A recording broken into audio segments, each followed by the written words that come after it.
Inilah kisah Muthiah wanita soleha sang pemegang tali kendaraan Sayyidah Fatimah Az-Zahra.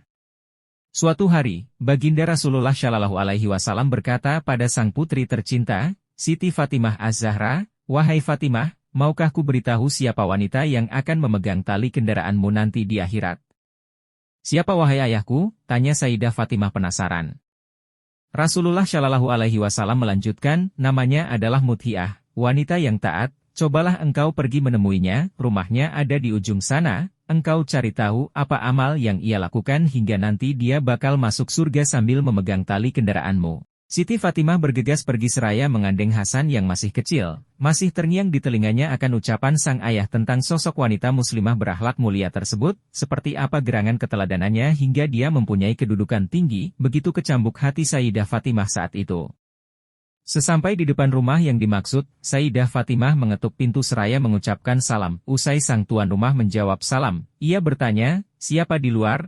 "Aku Fatimah binti Rasulullah," hujar Sayyidah Fatimah. Tuan rumah lalu membuka pintu, tentu saja hatinya merasa heran bercampur senang karena tak menyangka akan kedatangan putri Baginda Rasulullah Shallallahu Alaihi Wasallam. Anehnya, sang tuan rumah tidak segera menyuruh Sayyidah Fatimah masuk ke rumah.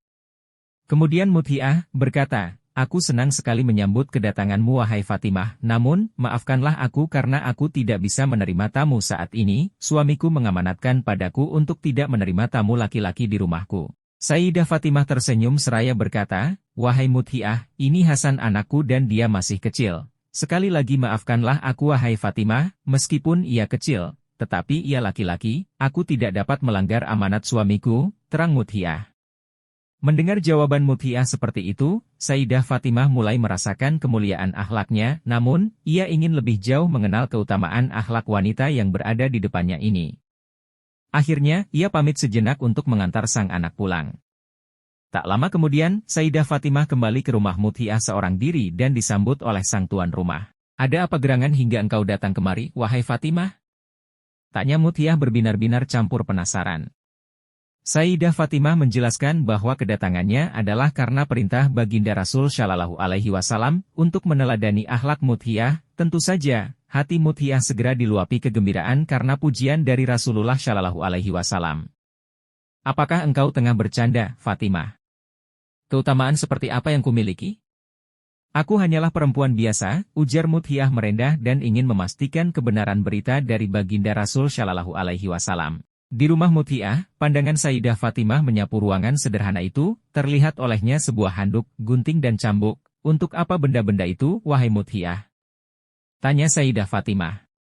Mendapat pertanyaan itu, seketika wajah Muthiah merah merona dan balik bertanya, "Untuk apa engkau tanyakan itu, wahai Fatimah? Aku jadi malu." "Katakanlah padaku, Muthiah," desak Sayyidah Fatimah kian penasaran, "mungkin benda-benda itulah yang membuat ayahku mengabarkan padaku tentang keutamaanmu." Lalu, Muthiah bercerita, "Suamiku setiap harinya bekerja keras untuk memenuhi kebutuhan keluarga kami, karena itu, aku sangat menyayangi dan menghormatinya. Begitu ia pulang dari bekerja, aku akan cepat-cepat menyambutnya dan mengelap keringatnya dengan handuk ini, sebab dengan keringat itulah dia mencari nafkah untuk menghidupiku dan anak-anak kami." Sayyidah Fatimah benar-benar kagum dengan akhlak Muthiah. Inilah pesona yang hanya mampu dipahami oleh seorang muslimah sejati yang mengukur segala tindakan dengan skala iman. "Lalu cambuk itu untuk apa?" tanya Sayyidah Fatimah kian penasaran. Muthiah melanjutkan, "Ketika suamiku aku sediakan makan dan ketika habis makan, aku berikan cambuk sambil kukatakan padanya, 'Wahai suamiku, kalau makanan ini tidak enak, aku rela dan rida. Engkau cambuk diriku agar jadi pelajaran bagiku agar besok bisa masak lebih enak lagi.'" Sayyidah Fatimah makin kagum seraya bertanya padanya, "Lalu, apakah suamimu sering mencambukmu?" "Tidak pernah, yang selalu terjadi adalah dia menarik tubuhku dan memelukku dengan penuh kasih sayang," ujar Muthiah agak malu. Siti Fatimah terperangah mendengarnya. Terakhir, Siti Fatimah bertanya, "Kalau gunting itu, untuk apa, wahai Muthiah?" "Sebelum aku tidur, aku berikan gunting kepada suamiku sambil berkata, 'Wahai suamiku, apabila dari tadi pagi sampai sekarang ada kata-kataku yang menyakiti perasaanmu, aku rela dan rida. Engkau potong lidahku,'" jelas Muthiah. Kini Sayyidah Fatimah Az-Zahra paham, mengapa Muthiah mempunyai kedudukan yang tinggi hingga sang ayah menyuruhnya datang ke rumahnya. Pesona akhlaknya sungguh luar biasa hingga sang suami rida kepadanya. Semoga dengan kisah mudhiah wanita soleha sang pemegang tali kendaraan Sayyidah Fatimah Az-Zahra ini kita bisa mengambil pembelajaran. Jika ada salah kata mohon dimaafkan, dan jangan lupa like and subscribe agar saya bisa lebih semangat untuk menyebarkan syiar-syiar Islam. Assalamualaikum warahmatullahi wabarakatuh.